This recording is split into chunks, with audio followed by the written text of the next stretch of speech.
Gaganakan ko, atlong banwa, 1998 hanggang 2001 na niyang milistino ko anting chaplain, King University of the Assumption. Pero may balik kong pasibayo at maging director ng campus ministry office, 2007 hanggang 2009.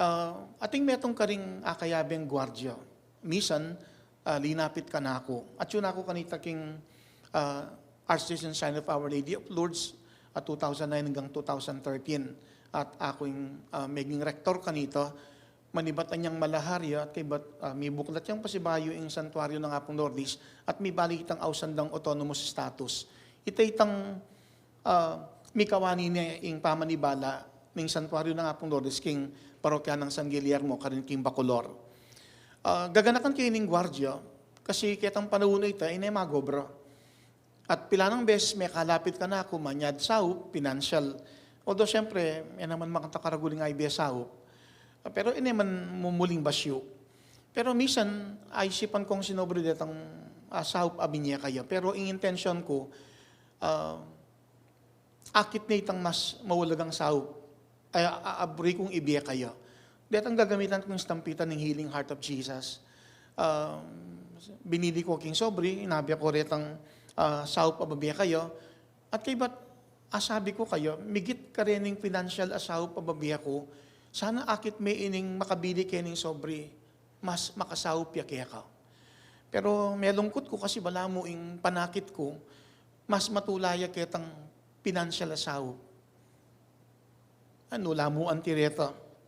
Pero kapanwalan ko, itang stampitan ng Healing Heart of Jesus, may kasawap na karyang dakal, manibat pa niyang mumuna lang lumwal, Pegawala Reti 2004 po, at ang aking panahon sa lukuyan, dakal na rin ding masakit, mipaldan at kinayap. Ing nasa ko mo, sana aliwa mo itang financial sawp at tinggap na yung ikit ng makasawp pala kayo at mamiya kapaldanan at mamiya tulaking banantauli. Pati sana itang stampitan ng Healing Heart of Jesus, kaya mo kasi papil mo kabud ito. Lalo na nung ipasyag ing matibya kasalpantayanan, maliharing mipala, at akamtan ng grasyang pakayap. Kita mo siguro, metong kong bagay nga ako, pentig kalungkutan. Uling nung misan king biya ating bagay na, eta mo pala akakit o eta mo buring lawen, at iti pala bagyang maula, aking banantauli, mamiyak kaya katamong tula. At makanyan kayang lalawin ng ebanghelyo, at nung pansingan tamo o ininggino, anyang lapitan de at adonanan mala, ing spesyag na ninggino, karawak na rin tao king panahon na ite. Manintun lang milagro, dapat alang miya karela, subadi mo king milagro ng honas. Buri nang sabihan ninggino, atin nang miya mala, atin nang miya grasya. Kitang panahon ng honas, at may banggit siya pa Solomon, at titimid na ninggino, ing migit kareti, ing atsyu. At iya, ing anak ng tao, at ing pamupos sa dakin ng ebanghelyo, asabi ng Ginoo, at sasabihin kong matnike kayo, may git siyang epalak ang honas, ing atsuketi.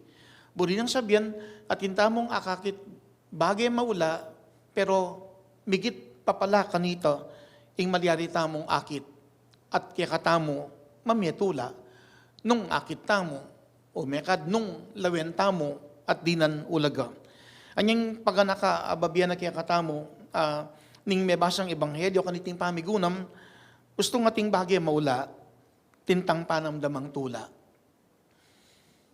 At kambenan niting paganaka, babiyan niya naman maning ebangheling panagkat, maglawet ang bagay maula, sukat iting ikatula. Nanupin kayang bagay itang maula, amalyaring akit tamo, o mekad sukat tamong lawen, ban kanita kaya katamo, mamiyatula. Napon, metong karing parishiner ko, linapit, at matulang pe pasalamat. Kasi kapilan pa mo, migaga na kaya, uling suspetsyanan ng doktor, atin niyang sakit, anya, migpa-check up yun. Migpa-blood chem at nung nano pang procedures ing megawa, bang kanita mo mabalo nung naan talagang ang tunay ng kabilyan at panamdaman ng sakit. Pero napon kami kapagpabless siya, napon nanyang mikit kami, as naging kasaya. Uling sabi na, Father, normal lang ang puring resulting ka na akong check-up. Tadiwas kitang mumuna ng o impression na ng doktor ko na posibleng masakit ko. Panwalan ko nga na atinyang grasyang pigkalubing nga pong Ginoo. Anya makantayang matula uling ikit na itang bagay maula. Anong no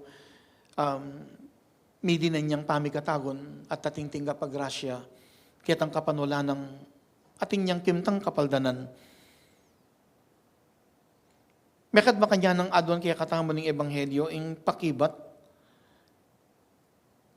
Kailangan tang maniwala ban akwang akit ding mala. At ini mo mekading diferensya king may basang ebanghelyo karing dakal atawong linapit king ginut maninton pang tanda. Manyawad mala milagro. Ban kanita mo mekad maniwala lang. Mapalyaring masanting baligtaran niya. Kailangan lang maniwala ban kanita akit do ing dakal pang mala. At iting krasyang kaya katamong adwan ban kanita ining adwan na kaya katamo ning may basang ebanghelyo kaniting sidya kung pabakalayamano meto nga tanaga, buli ng sabihan, 4 siyang linya, makuyad yang tula, balang linya, at inyang 7 silaba. At piyabi-yabi lamo naman dating paganaka, panagkat at pakibat, at makanyang mabubuiting pabakalayamano, at iting adwa na kaya katamo ng ebanghelyo, kaniting pamigunam. Maglaweng bagyang maula, tang sukat ikatula, kailangang maniwala, ban manakit pang mala. Lalo na't titimid na ning ginuking ebanghelyo, ing palak yang migit, karining simbit la ng mibyan ng mala, kang Honas at pati na kang Solomon. Nandin gaganakan ko rin ing mapilang sinimbaking parokya, kitang misang alas 6, ating tinagon may nibatan la karin king Pescadores Candaba. Regular na lang sisimba, pamilya Manarang.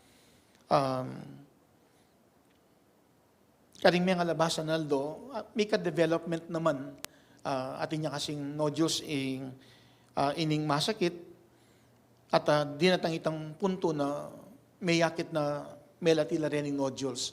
Pero nandin, kay Bating Misa, linapit laka na ako, kaya bining asawa na, at atin lapang kamag-anak katiki from Zambales, Jonel, uling atin niyang sakit kayang prostate. Ketang kapanol na may katanggapyan namang grasya ining kamag-anak. Matuladang bedita ka na ako ng pamilya Manarang at tao Kandaba na ala na luret ang nodules. At kabang magmisa, metong pakaring mag-serve EMDC, magdalang tula, uling pasibayang may kapag-serve. Uling malambat mo rin, pilang bulan, makalwal, uling masakit siya, tud, brother Fertap niyo. Pero karing may alabas na eldo, ang ganan din, makasuyo na naman ang tingmeto ng IMDC. Niyang lumapit siya naman kay Bating Misa, matulay at pasalamat, kitang pamamanga di kayo, at ngayon may paldan at makapag-serve niya naman ang ting IMDC.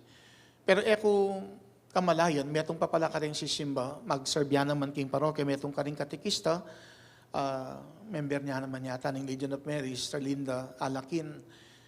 Lumapit siya ka na ako, isipan ko mo, bala ko yung sabihan ng tinanggap kapal dantang kayang apo kasi ining kayang apo, actually apo ni kayang tud, Igael, Jan Alakin, overdue yo.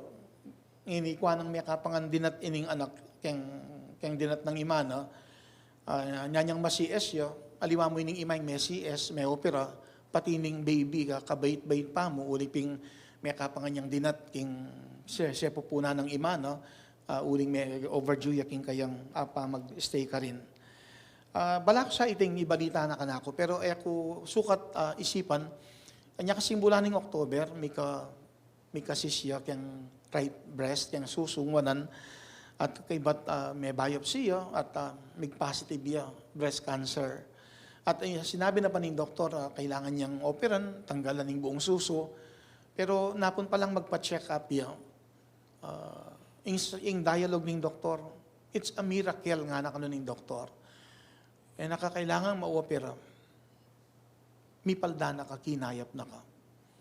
Yan din, kay bating misa, may bugyamang mangaga, kaya sobrang tula, uling kukwento na ining tinggap ng mala. Kaya, siyempre, mamya tula. Yan, makanyang tamong pasyag ing kaya katamong pamaniwala king Ginoo.